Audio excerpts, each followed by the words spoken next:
desde cero de nuevo o si algo alcanzaron a escuchar. Si cuéntanos si partimos desde cero para poder darle inicio. Bueno, yo creo que partir desde la clase misma, desde los contenidos, ya sin más preámbulos, todos saben quién es Francisco, que en el proyecto que estamos y que yo estoy siendo, digamos, la moderadora y el enlace con la gente que está al otro lado. Así que yo creo que partamos desde los contenidos nomás, Francisco. Démosle. Entonces, ya que pudieron revisar quizás a través de lectura los diferentes contenidos que tiene nuestra clase, vamos a darle con lo primero que vendría siendo qué es la restauración ecológica.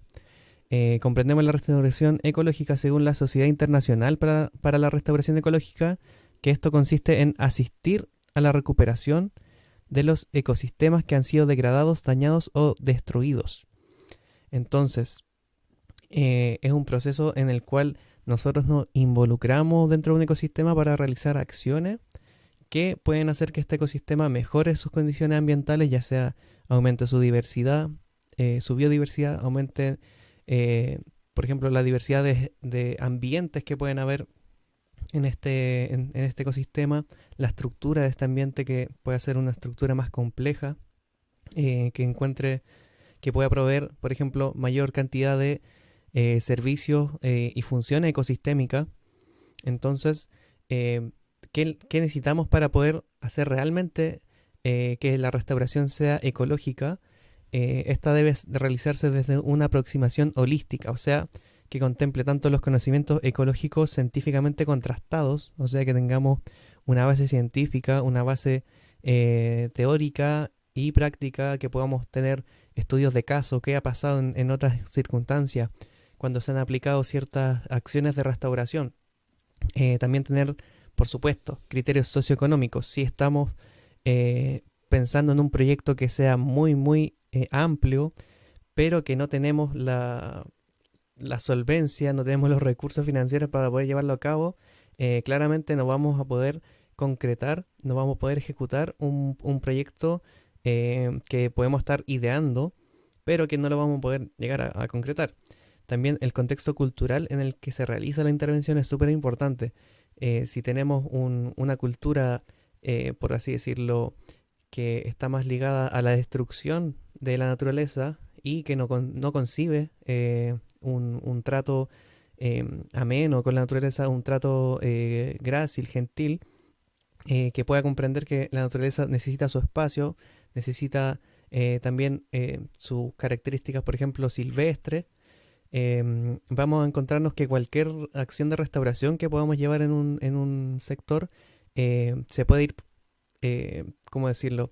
Se puede degradar por la acción del contexto, de la gente que va a incidir, que posiblemente no va a saber, por ejemplo, que realizamos una acción de restauración en un lugar, puede boicotearnos sin saber la acción de restauración.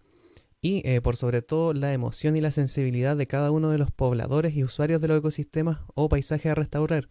Esto se liga mucho con lo que hablé anteriormente del contexto cultural. Si no tenemos esa conciencia, esa sensibilización y no tenemos una emoción frente a esta naturaleza que pretendemos restaurar, proteger, conservar, eh, no va a ser posible que esto se mantenga en el tiempo. Entonces, para que la restauración ecológica sea realmente ecológica y pueda ser sustentable en el tiempo, necesitamos aunar todos estos criterios y más incluso. Entonces, podríamos ahí ir viendo qué cosas más se podrían incorporar dentro de este esquema, pero estas vendrían siendo las más fuertes, las más básicas. Recordamos un poquito sobre la estratificación de la ribera, como vimos en la clase anterior, deforestación y especies nativas.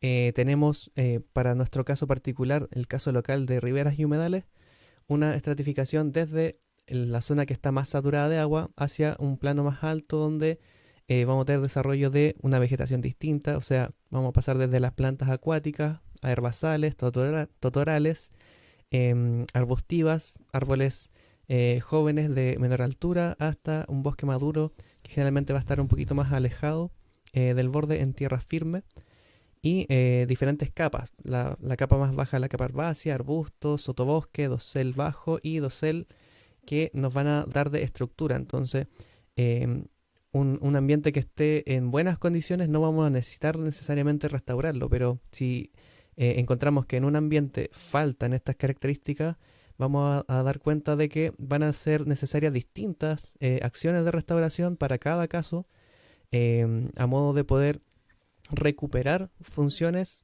que están perdidas. Bueno, acá hay un modelo conceptual, una aproximación conceptual, mejor dicho, sobre los procesos de degradación y restauración. Lo que nosotros vamos a propender a hacer en este caso es pasar de este sector que es más degradado, por así decirlo, y que en cuanto a los atributos ecosistémicos va a ser menos funcional, o sea que va a proveer menos funciones ecosistémicas, va a proveer menos servicio ecosistémico, o sea, va a ser un ecosistema que va a funcionar a media máquina, por así decirlo, a través de acciones de restauración y superando estas llamadas barreras abióticas, que en este caso sería, por ejemplo, la habilitación del suelo, que el suelo se recupere, de que haya disponibilidad de agua, que haya nutrientes.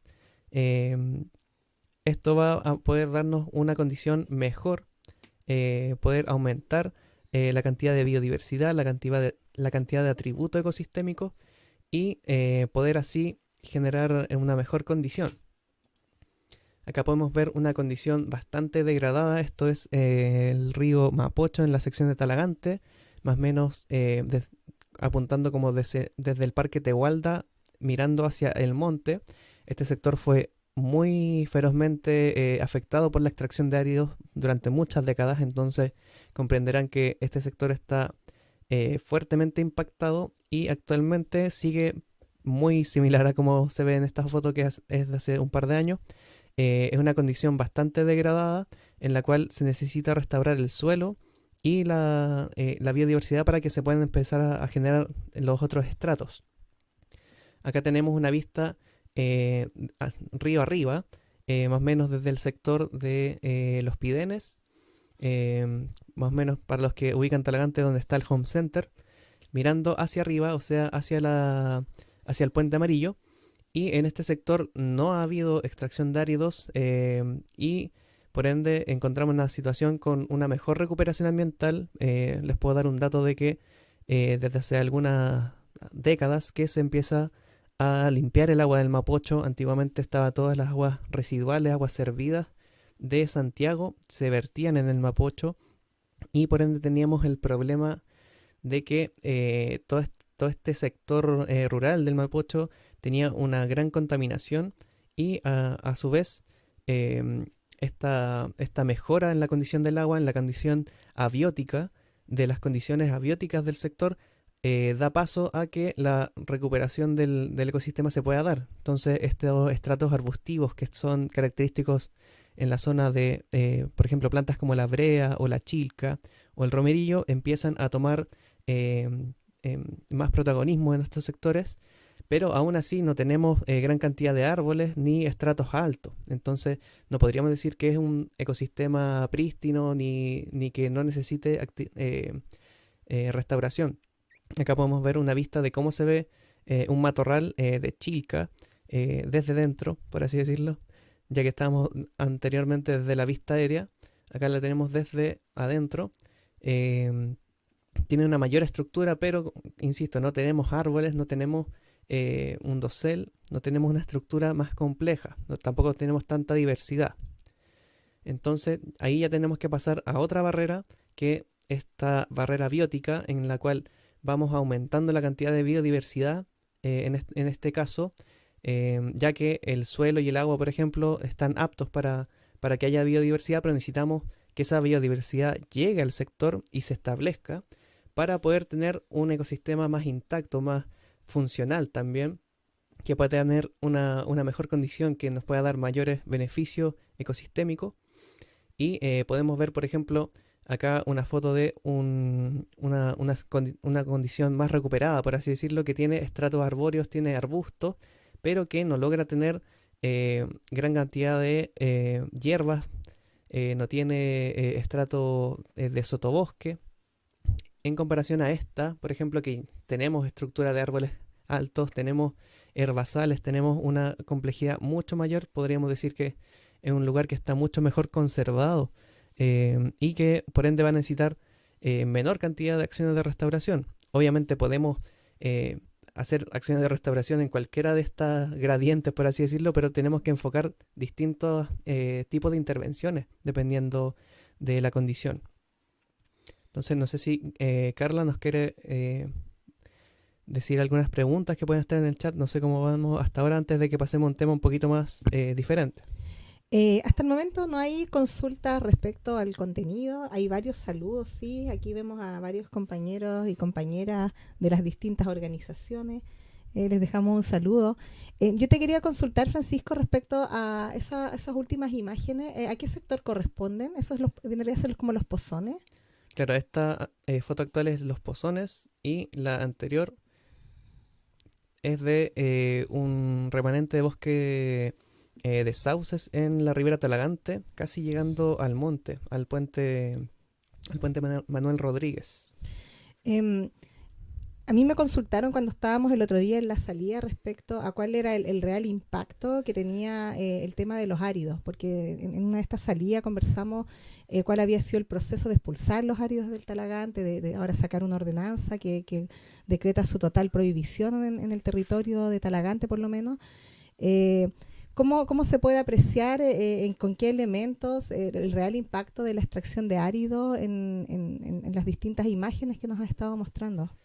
O sea, el real impacto de una extracción de áridos va desde poder tener esta condición de un bosque que tiene árboles grandes, estructuras, hierbas, todo, a la condición que mostré un poquito más atrás de un sector totalmente erosionado, un sector que solamente tiene vegetación en los bordes del agua, ya que puede surgir en esos sectores vegetación porque tiene una condición, por ejemplo, menos compactada del suelo. Acá ya llegamos a la imagen. Como pueden ver, es muy escasa la vegetación que tiene, muy asociada al borde del agua.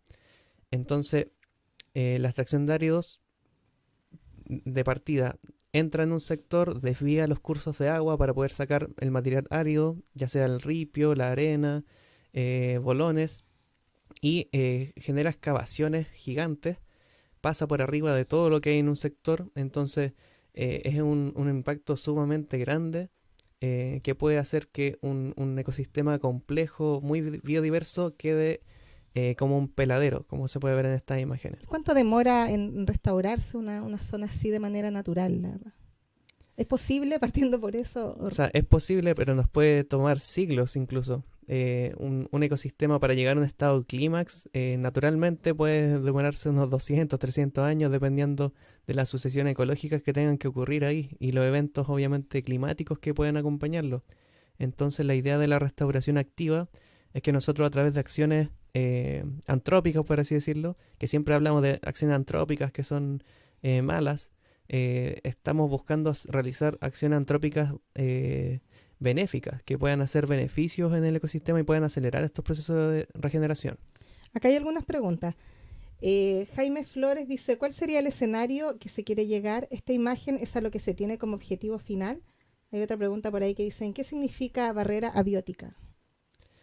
Claro, partiendo por lo más simple, barrera abiótica, que es todo lo abiótico, lo que no tiene vida, o sea, las piedras, el agua, el aire, por así decirlo, la irradiancia del sol. Por ejemplo, acá pueden ver que en esta condición hay mucha más sombra versus un sector que esté desprovisto de árboles. Entonces, eso refiere más que nada a la barrera abiótica, de que las condiciones del suelo, del agua, por ejemplo, un agua contaminada va a ser una mala condición versus un agua que esté más pura, que esté más purificada, va a tender a facilitarnos el proceso de restauración y también a la misma naturaleza le va a permitir restaurarse sola, por así decirlo, que es la llamada restauración pasiva. Y ligando a la otra pregunta, lo que nosotros esperamos, claro, es poder llegar a una condición más similar a esto, pero no es algo que vamos a conseguir en 1, 2 años, 3 años. Al menos un bosque de sauces, de sauce chileno, se demora entre unos 10 y 15 años poder tener una envergadura por así decirlo, bastante grande, que pueda superar los 10 metros, por ejemplo. Entonces, eh, cada vez que pasa más tiempo, podemos tener una mejor condición ambiental. O sea, las acciones que nosotros podemos hacer hoy día, si volvemos a verlas en 50 años, vamos a encontrar un bosque mucho más grande y vamos a ver que van a ocurrir cosas que no hubiesen ocurrido en 50 años si es que nosotros lo hubiésemos dejado intacto y que la naturaleza hubiese seguido su curso en el sector. Hay otra pregunta acá, dicen, José Manuel Calderón, Ceremi de Medio Ambiente tiene un nuevo plan de reforestación para establecimientos educacionales. Les regalan árboles. Ah, no, es un comentario. Lo lanzaron esta semana. Ceremi está regalando árboles. Dicen, podrían sacar provecho del vínculo que tienen con el Liceo Bicentenario. Sí, bueno, efectivamente tenemos trabajo no solo con ese colegio, con varios colegios en el territorio, y no solo nosotros, sino otras organizaciones también del territorio hacen harta educación ambiental. Claro, y aprovechar todos esos vínculos y coordinaciones que podamos confluir. Por ejemplo, si la Ceremi está regalando árboles, obviamente hay que aprovechar esas ocasiones, pero como vamos enfocándonos en la clase, poder tener un plan con eso. Porque si llegamos y plantamos el árbol en cualquier lado, como venga, probablemente no le demos las mejores condiciones que le podríamos dar si es que nos ponemos a pensar un poquito y a planificar para poder mejorar las condiciones ambientales. Claro, podemos contar también el caso que nos pasó, porque con AF también regalan árboles, se pueden postular, desde ya pasamos el dato, aunque ahora sí están con una escasez de árboles, ya que en el gobierno de Piñera no hicieron ese trabajo y al gobierno siguiente lo dejaron sin árboles, así que vamos a estar por lo menos 2, 3 años sin árboles. Pero bueno, es un programa que es constante en CONAF y pasa que de repente los árboles son muy pequeñitos, muy bebecitos para tirarlos a partir, digamos, a morir ahí a un territorio tan degradado como es la ribera, donde no hay prácticamente suelo. Entonces ahí ya viene todo un trabajo de viverizar esos arbolitos para que puedan crecer y después plantarlos. Claro, como dice Carla, no es lo mismo plantar un arbolito de 30 centímetros a plantar uno de metro y medio. Obviamente una sobrevivencia mayor vamos a tener con un árbol más grande. Entonces, siguiendo con la clase, ya entendiendo más o menos los distintos escenarios que podemos encontrar, tenemos un diagnóstico del medio ambiente local. Se me pasó la diapositiva. Em, en este caso, ubicándonos en la provincia de Talagante, donde tenemos extracción de agua para el uso mayoritariamente agrícola. No sé si ustedes sabrán que en gran parte del agua de los ríos, más que, por ejemplo, se ocupe para potabilización u otras cosas, se ocupa para producción agrícola. Chile es un gran exportador de productos agrícolas y sobre todo la zona central. em, Tiene bastante, y también sobre todo la provincia de Talagante está muy dedicada al tema agrícola. También tenemos extracción de áridos en el río Mapocho, en diferentes tramos. Actualmente en el sector de Padre Hurtado y en Maipú hay algunas plantas funcionando. Em, en Talagante, como explicamos en la clase anterior, se sacaron a los áridos en 2019, 2020. em, Sacamos. Sacamos los áridos en conjunto, la ciudadanía y las organizaciones. Y también tenemos especies exóticas, invasoras y domésticas que llegan a estos ríos, que influyen, que generan depredación, contagian distintas enfermedades. Tenemos también drenaje y relleno de humedales para construcción inmobiliaria. Como vemos acá en esta fotito de acá, es una actividad muy esparcida en la ribera, de que se llenan los humedales con basura, con camionadas de basura, después le prenden fuego en muchos casos, le tiran tierra, entran con máquinas a compactar y así van generando tierra para expandir generalmente negocios inmobiliarios, legales o ilegales, de todo tipo. Es una práctica habitual. También tenemos degradación y contaminación de los humedales, un poco de lo mismo, tanto por vertido directo de riles, por ejemplo, de aguas negras, de aguas grises, también la misma basura. Estos basurales contaminan el agua. También tenemos en la provincia agricultura de ladera, que hace estragos más que nada sobre el bosque esclerófilo, sobre las formaciones xerofíticas, que son estas formaciones de quiscos, de chaguales, espinos, porque se dice que no son tierras aprovechables para la agricultura, que se está perdiendo esa tierra, entonces por muchos años se autorizó toda la devastación de estos sectores para hacer cultivos agrícolas. También tenemos el gran vertedero de Santa Marta en la provincia, lo cual también genera daños irreparables. Muchas veces subimos del incendio y ¿cómo se llama esto? Cuando se cayó, por así decirlo, todo un pedazo del vertedero sobre un sector que no está impermeabilizado en el sector de Lonquén, se produjo contaminación de las napas subterráneas y muchas personas de ahí se enfermaron a causa de esta contaminación del agua. Y también tenemos deforestación e incendios forestales tanto en la ribera como en los ríos y en los cerros. Entonces tenemos una variedad de problemas, conflictos socioambientales que afectan a la provincia. Y si nos vamos más, nos ubicamos más puntualmente en la ribera y en los humedales, tenemos obviamente la extracción de áridos, la ocupación del territorio de la ribera para fines habitacionales y también para fines de tomas agrícolas, por ejemplo. Tenemos zonas como basurales y microbasurales, tenemos ejecución de obras de canalización, tanto en los canales como en los brazos del río.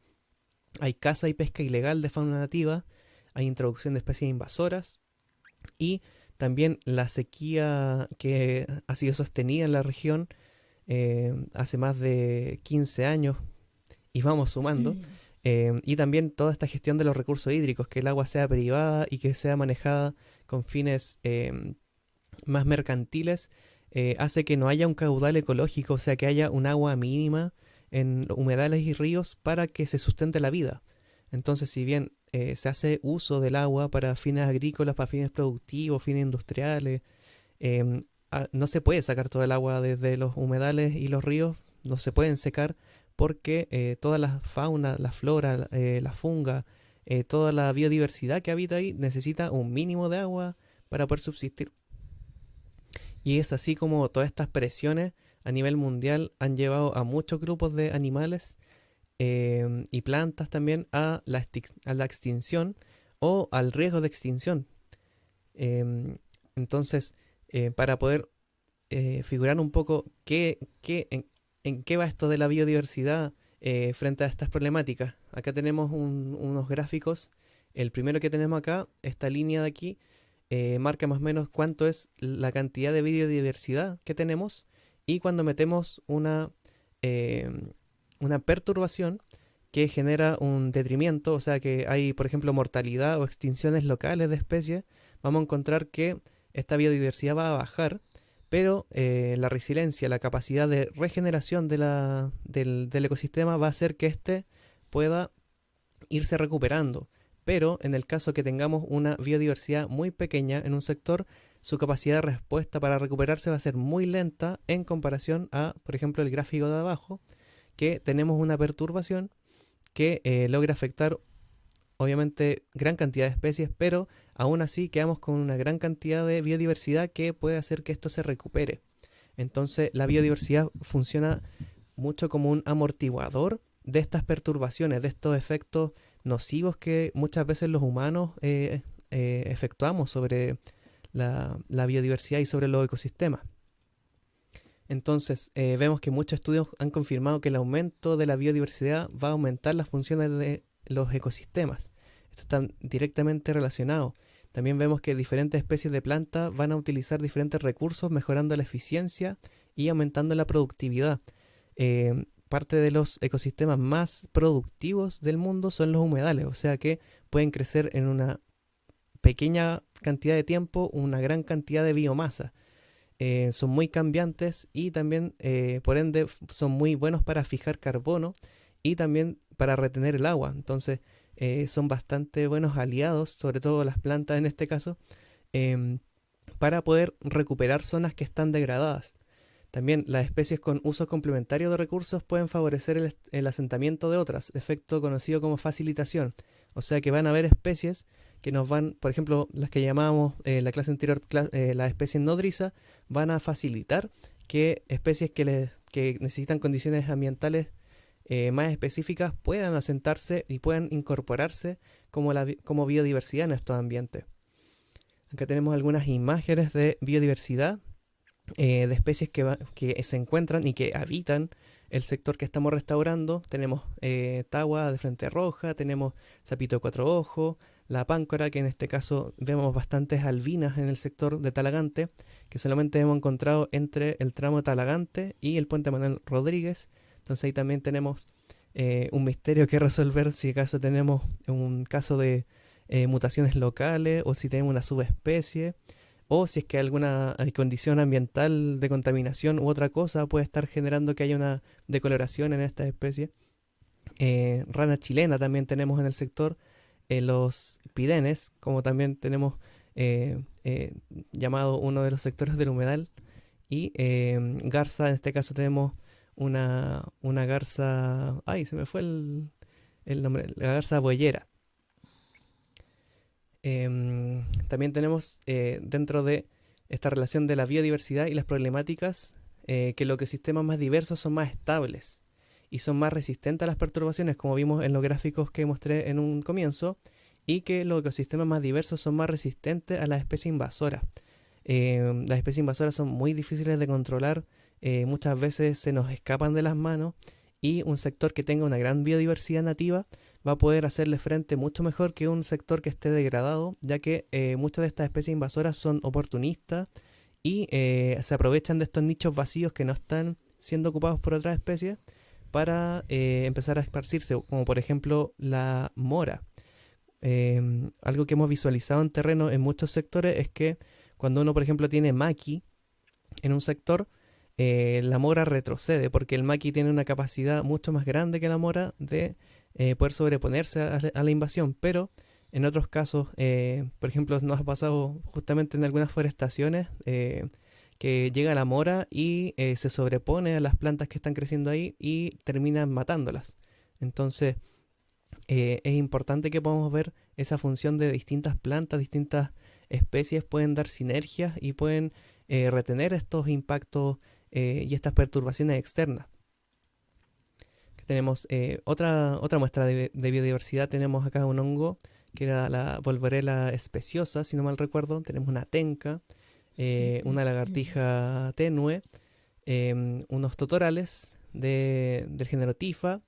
Acá tenemos la chilca y también tenemos especies acuáticas como el pejerrey chileno, que también es muy característico su línea a través de todo el cuerpo.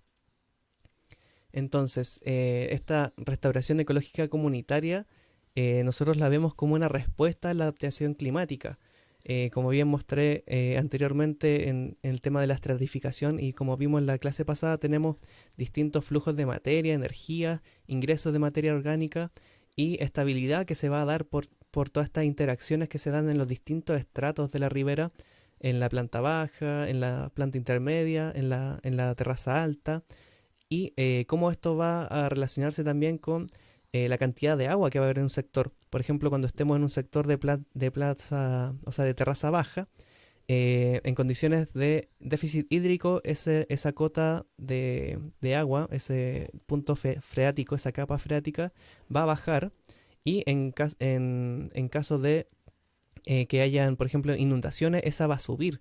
Entonces tenemos que proyectarnos, cuando proyectemos una restauración, que si ese lugar es propenso a inundaciones, vamos a tener que necesitar ciertas especies, ciertos ensambles de especies que resistan a esas condiciones. Y cuando tengamos condiciones de sequía que vemos que, como por ejemplo aculeo, que si plantamos sauce en el borde, quizá en 5 o 10 años más ese borde se va a correr más hacia adentro y esos sauces terminan muriendo. Entonces quizá plantar una especie más intermedia nos pueda servir para que eso se mantenga durante el tiempo. Entonces tenemos que ser capaces de mirar nuestro entorno, de mirar el sitio que queremos restaurar para poder tomar decisiones.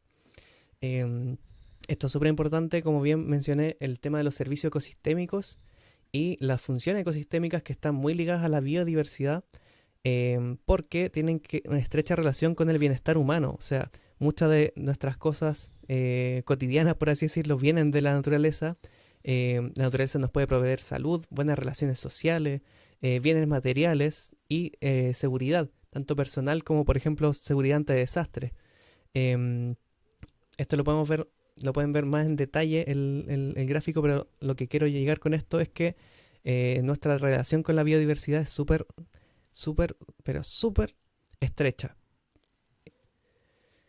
Bueno, en este sector ya vamos a empezar a ver lo que han sido algunos planes de restauración ecológica que hemos llevado a cabo con Frente de Río. Así que si tenemos alguna pregunta de lo conversado de aquí para atrás, puedo hacer una pequeña pausa, aprovechar de hacer algunas preguntas. Carla, no sé si tenemos algún comentario para discutir. Connie Frost dice, los humedales son los mayores reservorios de... Acérquese. Connie Frost dice, los humedales son los mayores reservorios de CO2 más que los bosques o océanos. Por acá dicen... José Manuel Calderón, igual quisiera relevar la defensa que se levantó a nivel municipal para los áridos porque se pronunciaron desfavorables y eso también ayudó harto a escala legal, todo ayudó mucho. Mirko Ramos dice, hay grandes canalizaciones que se llevan el agua desmedidamente, sobre todo Canal Mayarauco. Por acá la Danay Espinosa, que antes no lo alcancé a leer, decía, yo he puesto esquejes de sauce en contacto con el agua y es efectivo. Bueno, ahí son las distintas experiencias de los compañeros, compañeras y compañeros en su trabajo, digamos, territorial. No sé si quieres opinar algo al respecto. Yo quisiera comentar una pequeña cosita respecto a la biodiversidad del territorio, que mencionó Pancho, entre ellos al cangrejito blanco.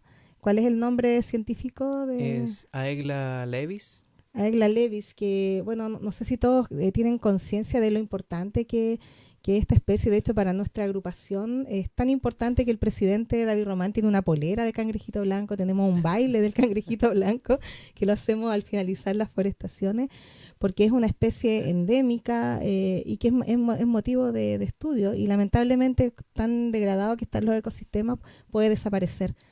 Entonces, y de hecho, complementando lo que dice Carla, cuando nos metimos a las especies que están en peligro de extinción, a los catálogos que existen para Chile, justamente la Aegla levis está en peligro de extinción, es una de las especies más vulnerables que tenemos en el sector, junto por ejemplo con la rana chilena que está vulnerable, el pejerrey chileno también que está vulnerable, el sapito cuatro ojos que está cerca de estar vulnerable, o sea, está vulnerable para nuestra región, porque por ejemplo en sectores del sur está más estable sus poblaciones, entre otras especies. Tenemos bastantes especies endémicas que se pueden lograr ver y especies que están en condiciones muy muy deplorables. También está el bagrecito, que es una especie de pez que es más propenso a estar en la ribera misma, le gusta estar entre las rocas, más que en los humedales barrosos, por así decirlo.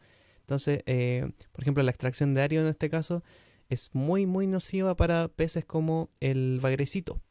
Y obviamente, si todas estas especies que están en la base de una cadena trófica van a afectar de ahí para arriba, o sea, una garza que va al río a pescar y en un sector donde se ha intervenido no va a encontrar peces, por ejemplo, si es que la presión fue muy grande y por ende va a tener que o migrar hacia otro sector para poder encontrar recursos o puede incluso morir, dejar de existir, extinguirse localmente por efecto de la contaminación también, que eso pasa mucho con las especies acuáticas, los peces, el mismo cangrejito, los anfibios son muy insensibles a la contaminación del agua. Ya. Entonces, continuamos con echarle un vistazo a cuáles han sido los proyectos de restauración de años anteriores con Frente de Río. Acá tenemos un esquema, me perdonarán lo feo que está esto, pero fue la primera restauración que hicimos en la historia de Frente de Río en 2019.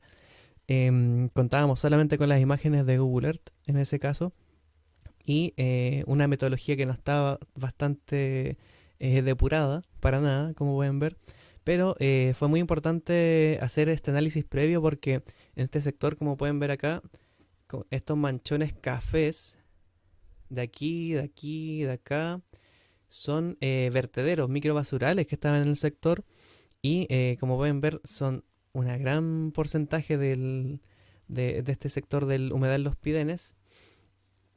Acá en amarillo se ven parches de vegetación que estaban existentes en el sector y también poder notar que habían ciertos desniveles importantes acá en este sector y en este borde de acá también, porque cuando uno, por ejemplo, proyecta una forestación y la va a hacer en ladera, va a ser muy distinta a hacerla en un sector plano. Como hablamos anteriormente en la clase anterior, la planta alta va a ser distinta también a la planta baja. Entonces vamos a disponer distintas especies en distintos sectores.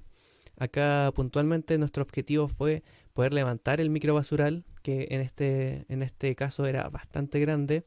Fueron 4 jornadas, se plantaron cientos de árboles y hubo una buena recepción por parte de la comunidad.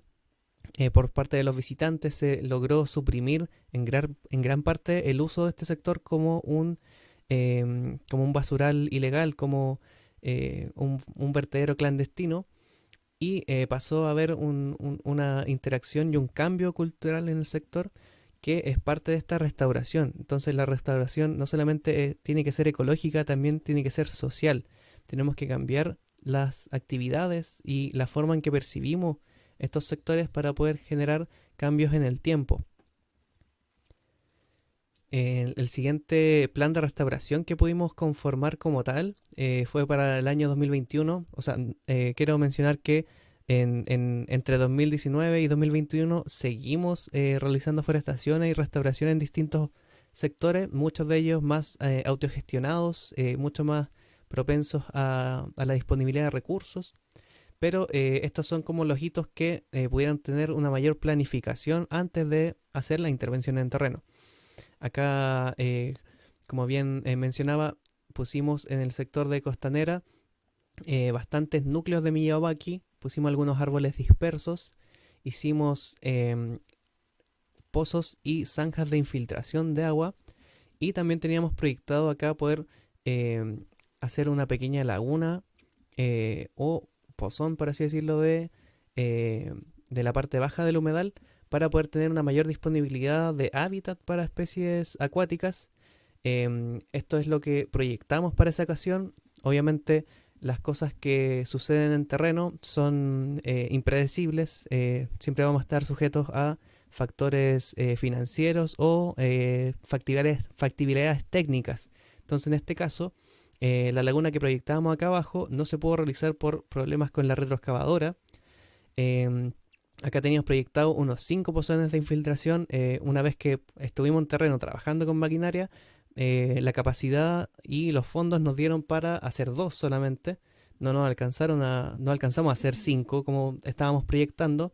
Entonces lo que quiero rescatar de esto es que vamos a tener planes que no se van a poder llevar a cabo, pero aún así tenemos que considerarlos dentro de las factibilidades, dentro de las posibilidades que podemos desarrollar, ya que si no se pueden realizar en un proyecto en sí, ya es trabajo obrado que se puede reciclar para nuevos proyectos, para nuevas oportunidades de grupo de trabajo o de fondos que pueden aparecer.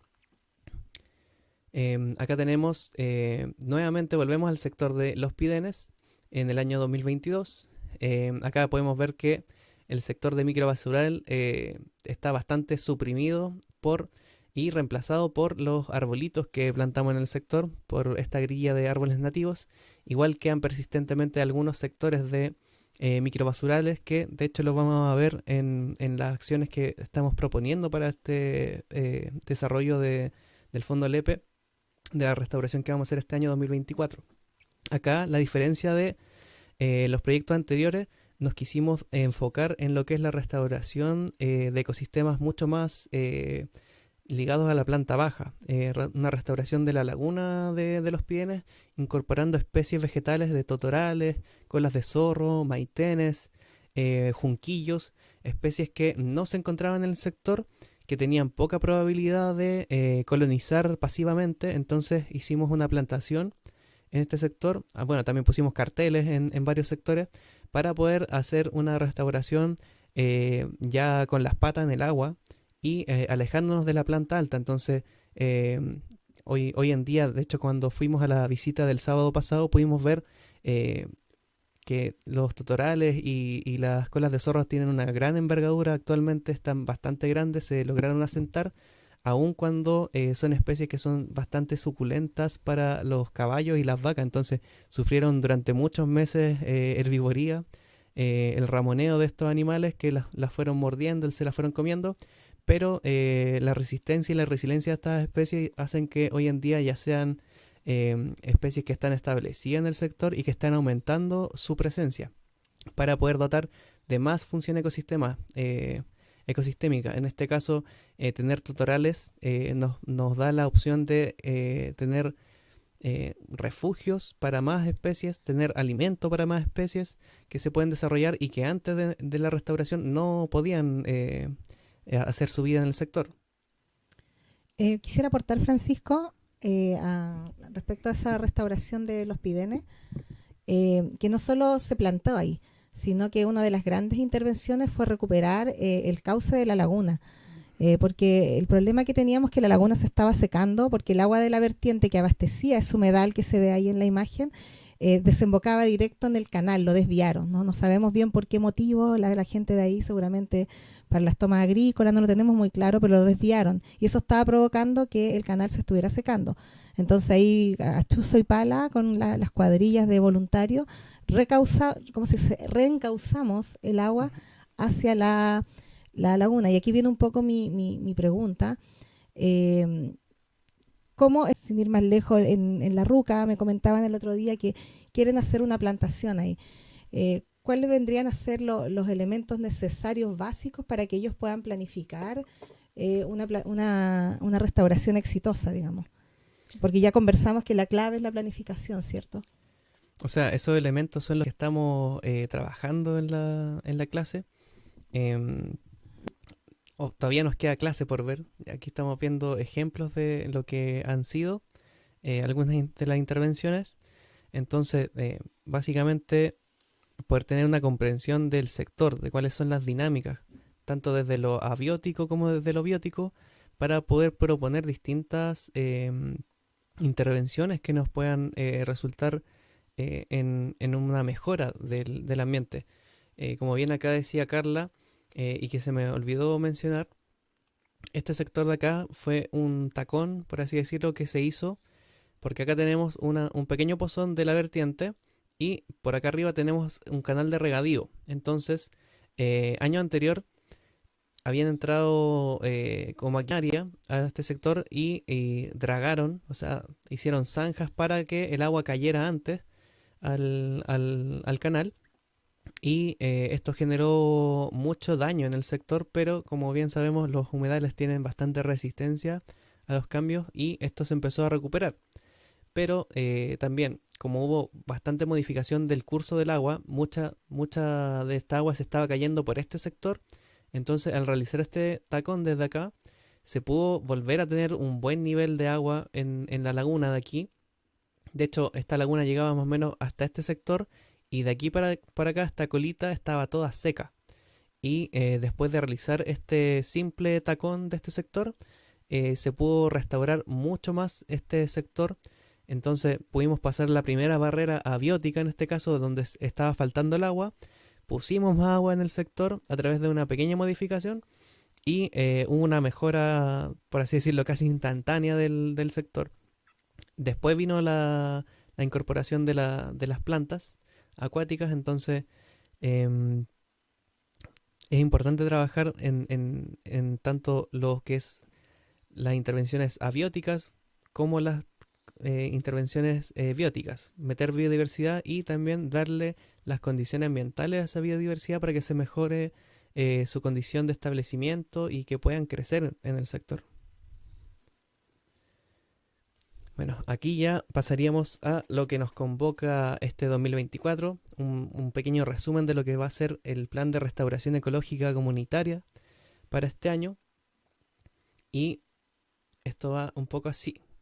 Primero que todo, y también respondiendo un poco a la inquietud que planteó Carla, para, por ejemplo, la intervención que planea hacer La Ruca en el sector, me imagino que de la Huircacó, es poder tener información. En nuestro caso contamos con un dron para poder realizar ortofotos ortomosaicos. Estos son una multitud de fotografías aéreas que después, por así decirlo, se van pegando, se van mezclando para poder hacer una gran imagen. Esto nos sirve porque podemos llegar a una mejor resolución, podemos ver cosas que desde el satélite de Google Earth no se alcanzan a ver, que cuando hacemos el máximo zoom, por ejemplo, en Google Earth, se ven puros píxeles. Acá podemos llegar a ver plantas, verle los colores, por ejemplo, a diferenciar si un sector tiene mora o tiene chilca y brea, por ejemplo, que son dos conformaciones de arbusto, una es invasora, exótica, y las otras son dos especies que son características y nativas de los humedales y que también son indicadores de una condición de recuperación ambiental. Francisco, y si no tienen dron o elementos para poder hacer una buena ortofoto, ¿qué se recomienda ahí para poder tener esta información de la visión aérea, digamos? O sea, tenemos las fotos de Google Earth, como bien mostré en la primera forestación, o sea, en la primera restauración que hicimos en 2019, trabajamos em, con esta foto de Google Earth, visitamos el terreno para también poder cerciorarnos de que lo que estábamos viendo correspondía a lo que se veía en el mapa. Muchas veces desde Google Earth hay fotos que están muy desactualizadas de hace varios meses atrás. Por ejemplo, podemos ir a visitar el humedal en primavera y la foto fue del verano pasado, por ejemplo, la que está disponible en Google Earth, y vamos a ver que muchas de esas cosas no coinciden. Entonces, no basta con solamente tener una foto aérea. La foto aérea, obviamente, con dron nos puede dar una condición mucho más fiel de lo que vamos a ver, pero podemos hacerlo con tanto visitas a terreno como con fotos de Google Earth para poder ir corroborando. Ahí también aconsejo poder contar con GPS, en este caso todos los celulares tienen GPS y poder marcar, por ejemplo, por dónde vamos caminando, ir haciendo anotaciones, ir tomando apuntes de qué es lo que vamos viendo. Nos va a ayudar bastante a poder tener esta visión, como más decirlo, como una visión macro de lo que está aconteciendo en un sector que queremos recuperar. Bueno, también siguiendo con el levantamiento de información, los drones también nos permiten hacer un mapeo de lo que es las elevaciones del terreno. En rojo vemos la superficie que está más alta y en azul la superficie que está más baja. Entonces, sabiendo que un sector, porque por ejemplo la foto de Google Earth no nos va a decir qué sector es ladera, qué sector es planta alta, qué parte es planta baja, em, no vamos a saber bien qué especies vamos a poder, un ensamble de especies que puedan destinarse a estos sectores. Esto también nos permite hacer modelaciones 3D. En este caso se puede ver el sector de costanera.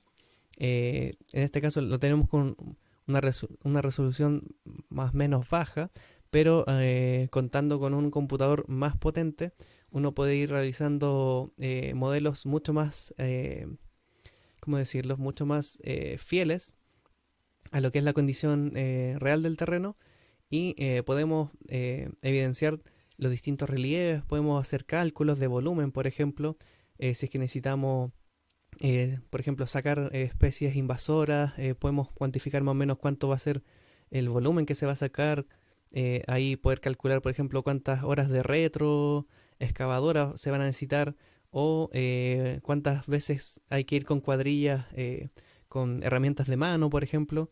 Eh, entonces, esta información nos va a dar eh, información súper valiosa para poder hacer aproximaciones más certeras de lo que vamos a encontrarnos en terreno y de los esfuerzos que vamos a tener que llevar a cabo.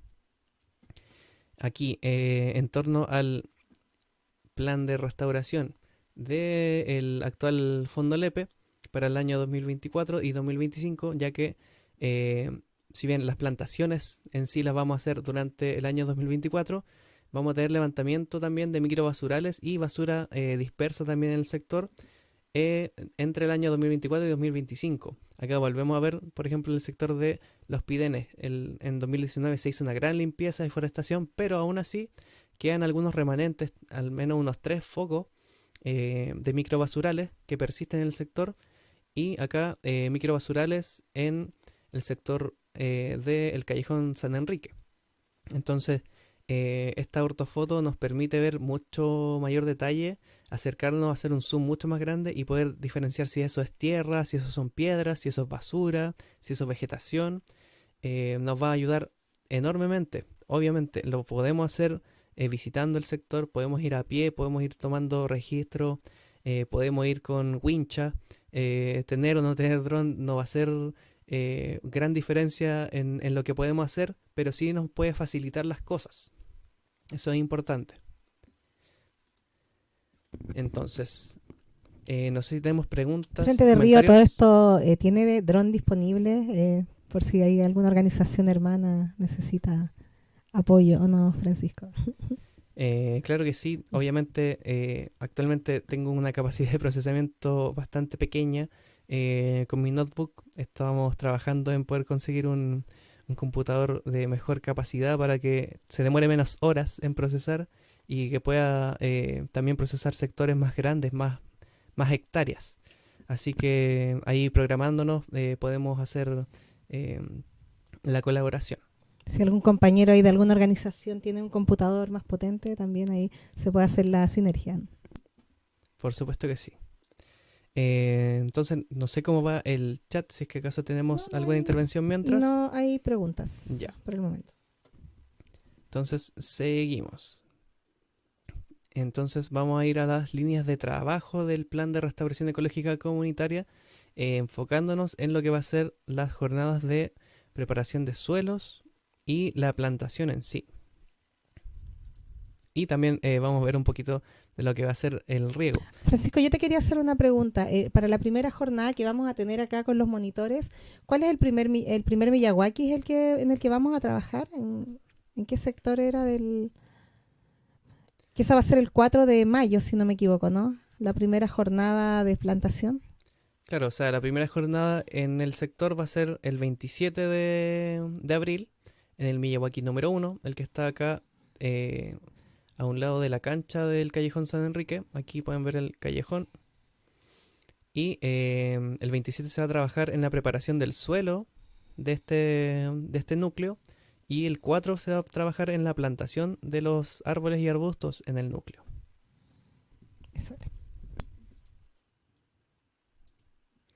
Así que continuando, necesitamos refrescar lo que es el diseño experimental del prototipo número 2 de Bosque de Miyawaki, que va a ser el que vamos a utilizar en este año.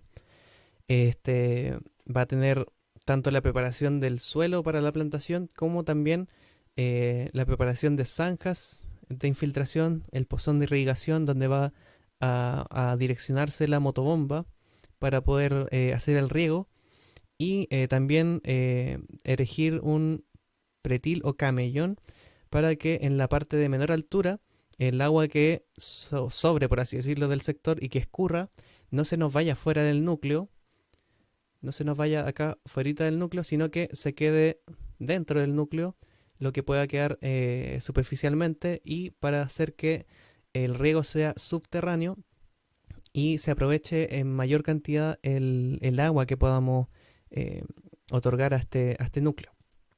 Entonces, dentro de las principales acciones que vamos a realizar en la clase de preparación de suelos en el marco de las capacitaciones, porque luego cuando terminen las capacitaciones y hagamos las jornadas, esta va a ser una obra que está mayormente realizada por maquinaria. Entonces, a forma pedagógica y demostrativa, en la primera ocasión vamos a hacer con asistencia de los capacitados y algunos monitores que nos van a apoyar en las explicaciones para que podamos, por ejemplo, hacer las demarcaciones. No sé si se alcanza a ver un poco acá, las demarcaciones de terreno que uno hace, por ejemplo, con cal o harina, para poder indicar y ir dibujando en el suelo lo que va a hacer la excavación de la máquina y poder preparar el suelo en una mejor condición. Acá tenemos una condición de suelo que es relleno, tanto de escombros, tierra, basura quemada, basura acumulada. Entonces, no es un suelo que esté apto para las plantas, como bien por algo está pelado aquí, porque es muy difícil para las plantas poder crecer en el sector. Entonces habilitar el suelo nos va a dar la posibilidad de mejorar las condiciones para estas plantas. En esta ocasión vamos a ocupar tierra, tanto la tierra del lugar que se saque como tierra orgánica que se va a incorporar, que va a ser traída por camión para poder mejorar esta condición abiótica y darle mayor cantidad de nutrientes al núcleo. Aparte de lo que vamos a trabajar en cada casilla, como vimos en la clase anterior, de agregar mulch, tierra orgánica, nutrientes para darle mejores condiciones. Entonces, junto con realizar la excavación, como bien se mostraba acá, para el núcleo va a ser necesario preparar pozos y zanjas de infiltración. Acá en esta imagen podemos ver un pozón y una zanja que en este caso no cuentan con piedras, sino que quedan abiertas para recoger el agua. Nosotros necesitamos estas zanjas y pozones poder incorporarle bolones, piedras, para que sean transitables por encima, por ejemplo, para que no haya gente que pueda caer dentro de estos agujeros que puedan generar accidentes. Y las piedras, a diferencia de la tierra, permiten un mayor flujo del agua. Entonces, a través de estos canales llenos de piedras va a poder fluir el agua y irrigar por completo la zona de los núcleos, como bien se muestra acá en la imagen. Entonces, esas van a ser las dos principales acciones que vamos a presenciar y vamos a tratar de explicar y entender en la jornada de preparación de suelos. Lo otro que va a ser necesario abordar por parte de las capacitaciones, y que esto sí se va a hacer después con voluntarios en las jornadas, desde la jornada 2 en adelante hasta las 7, las jornadas de plantación van a tener asistencia tanto de monitores que ya hayan aprobado estas capacitaciones, que se puedan unir al staff, por así decirlo, de Frente de Río, y población que va a ser convocada, tanto gente de Talagante como de la provincia, o hasta donde puedan llegar las convocatorias, todos los asistentes que no necesariamente hayan asistido a estas capacitaciones, que tengan curiosidad o que quieran aumentar sus conocimientos y práctica en temas de restauración, o que puede ser la primera vez que plantan un árbol. La idea es que podamos asistirlos, que podamos enseñarles cómo preparar este agujero, esta casilla de plantación, para darle las mejores condiciones al arbolito, al arbusto, para que se pueda establecer en este sector que está muy degradado y que necesita estas condiciones abióticas para darle un mejor recibimiento. Entonces, tanto como la preparación de la casilla, también va a ser necesario hacer la plantación de las especies nativas, poder guiar a los voluntarios en todo lo que es la instalación de la planta, las capas de mulch, la tierra orgánica, todo lo que es necesario para que podamos efectuar una forestación y una plantación exitosa.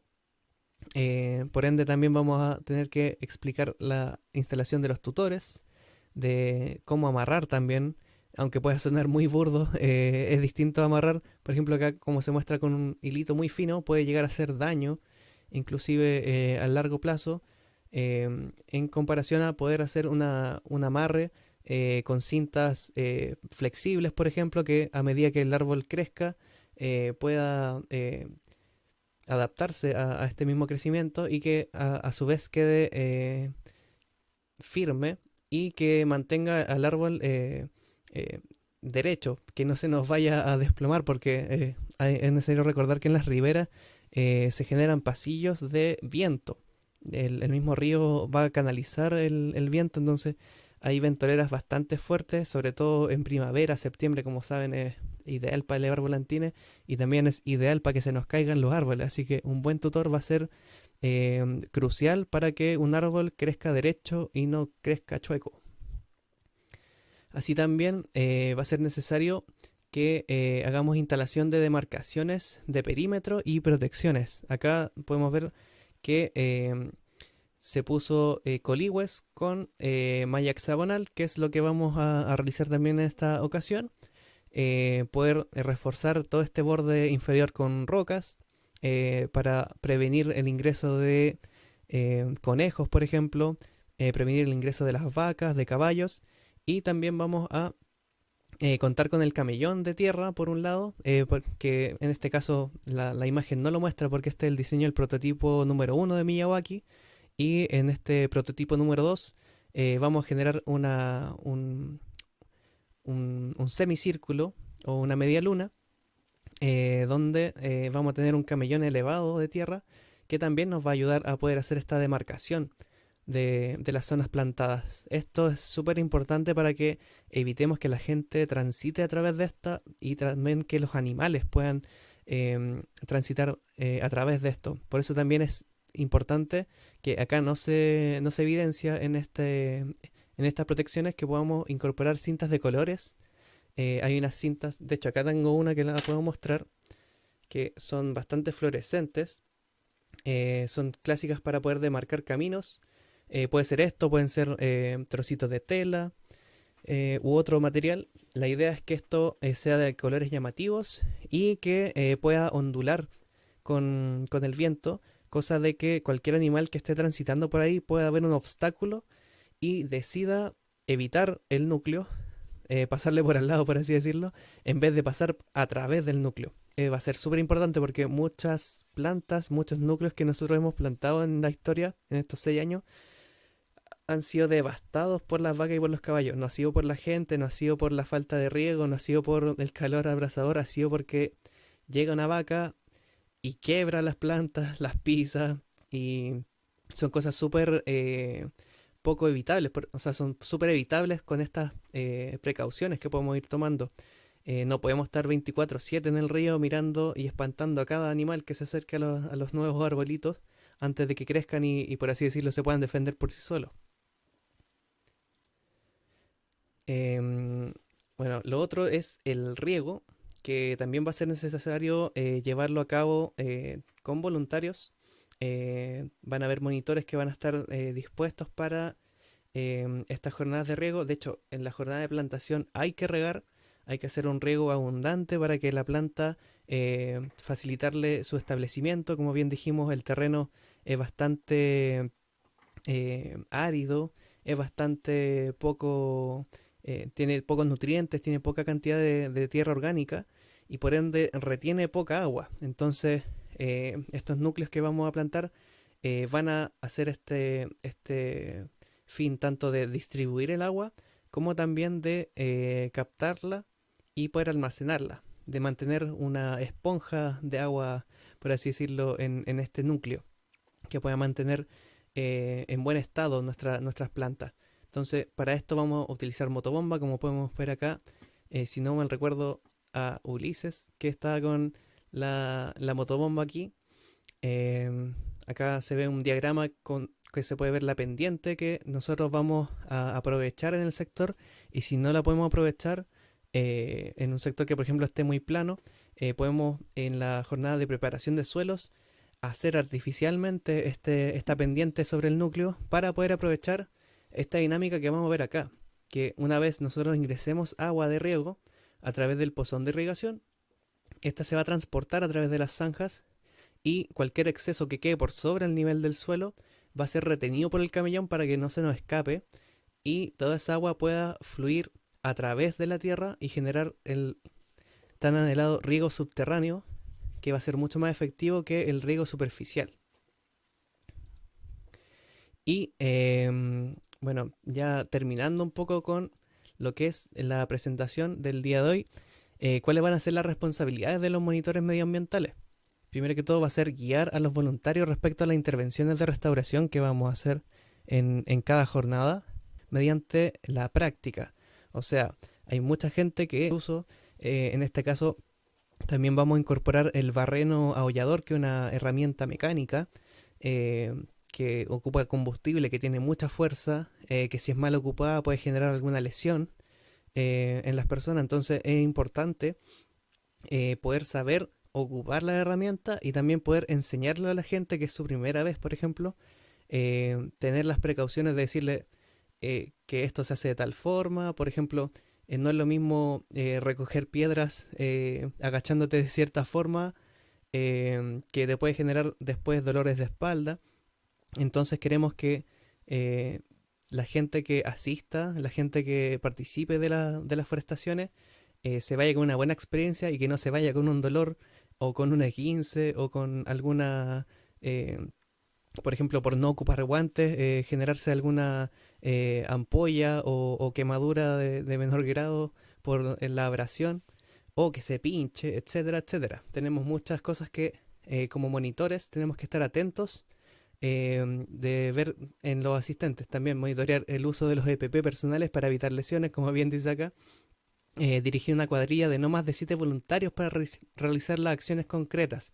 Esto es importante porque no podemos estar a cargo de tantas personas para que se nos descontrole la cosa. Entonces, van a haber muchas acciones de las que yo enumeré de aquí hacia atrás que van a ocurrir en paralelo. Por ejemplo, van a haber algunas personas que van a estar instalando la motobomba, mientras otras están haciendo las casillas, mientras otras están preparando el mulch, por ejemplo, están preparando la tierra orgánica, otras están movilizando las plantitas, sacándole la bolsa, y todo esto va a ocurrir en paralelo. Entonces, no es que estemos todos dispuestos para hacer una acción tras de otra. Vamos a estar haciendo de todo en paralelo y la idea es que la gente no se sobrecargue de gente a su cargo, por así decirlo, eh, porque así podemos evitar que hayan problemas, que haya, por ejemplo, que planten una planta de zona hidrófila en una zona seca.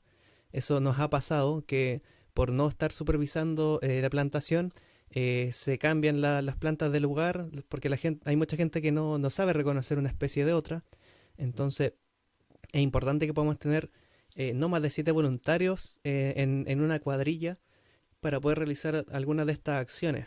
También es responsabilidad de todos y todas y todes prestar ayuda y mantener la comunicación constante con los voluntarios y el coordinador de jornada de la restauración ecológica, tanto también con sus compañeros, compañeras, compañeros, monitores, porque esto se trata de colaboración, no podemos pretender generar núcleos de Miyawaki en donde queremos que las plantas colaboren si nosotros no estamos colaborando entre nosotros.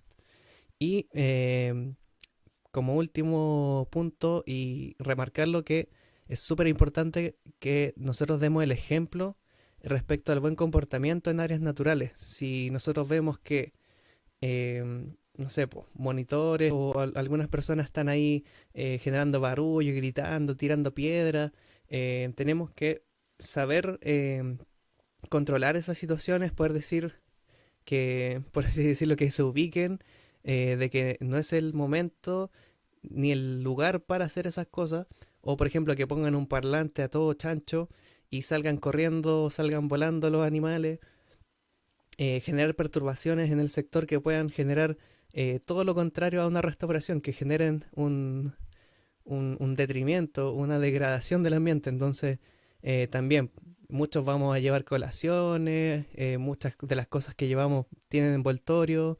eh, Generar más basura de la que está en el sector no es la idea, andar botando los papeles, los plásticos. Por eso tenemos que tener un buen ejemplo de comportamiento. Si vemos que alguien necesita ayuda, lo ayudamos. Si alguien no está captando qué hay que hacer o cómo hacerlo, ir, asistirlo, es bastante importante que podamos ser solidarios en todo esto y siempre tratar de hacer lo mejor que está a nuestro alcance. Así que esto es una imagen aérea de lo que fue ya culminadas las forestaciones y las zanjas y posiciones de infiltración en el proyecto de 2022, o sea, del 2021-2022 en Costanera. Así que esperamos que cuando terminemos las intervenciones de este año podamos también tener una fotito aérea que nos muestre todo el sacrificio, todo el trabajo que vamos a realizar y poder comparar cómo podemos restaurar un sector que está desprovisto de vegetación, que está muy degradado y cómo a través de nuestras acciones podemos recuperarlo, podemos restaurarlo y superar estas barreras abióticas y bióticas que hacen que el sector no se recupere por sí solo. Francisco, ¿tienes alguna imagen actualizada de esa aérea? Yo por mientras podría leer algunas preguntas, algunos Sí, comentarios. tenemos justamente en la fotito de... Para que pues, podamos apreciar la diferencia, porque esa foto es recién terminada la Claro, intervención. esa foto es de 2022. Voy Claro. a tratar de hacer un zoom en esta de acá. Está cargando. Ustedes no la ven todavía. Ahí está. Voy a tratar de hacer un zoom para ver la zona. Ay, no sé si me va a permitir hacer el zoom. Pero la cosa es que es este sector de acá. Ya de hecho no se aprecian las zanjas de infiltración porque hay vegetación ahora.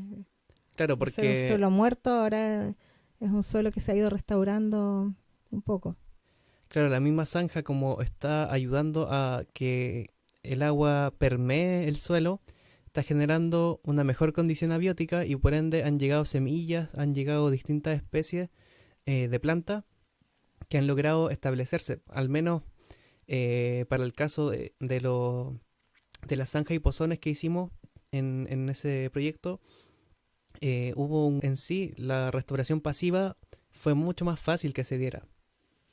Eh, yo quisiera agregar también respecto al tema de los monitores, que el equipo Frente Río está preparando unas especies de instructivos que van a tener los monitores ese día respecto como a los pasos a seguir, cómo armar las casillas y todo para poder guiar de mejor manera a los distintos voluntarios.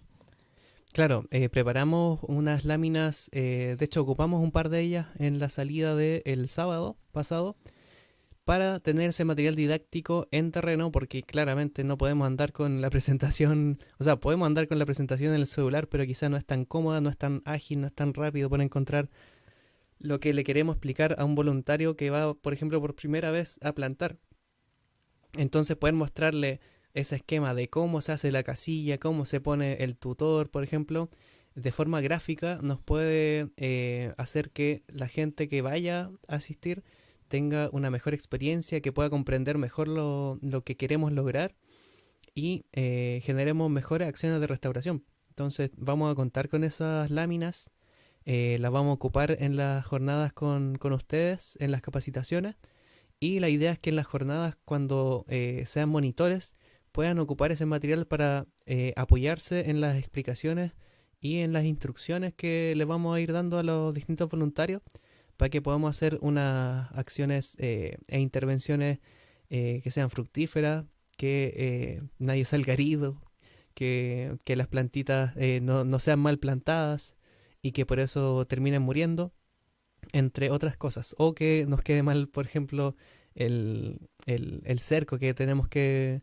ponerle a estos núcleos y se nos metan las vacas y quede la embarrada dentro. Entonces es muy importante que tengamos esos recursos en terreno para que tengamos una mejor restauración. Entonces partimos del plan y nos vamos a la acción. No hay más preguntas, creo que estuvo todo súper, claro. Acá lo único que pregunta una compañera, acá Lau, si van a poner carteles informativos o de prevención.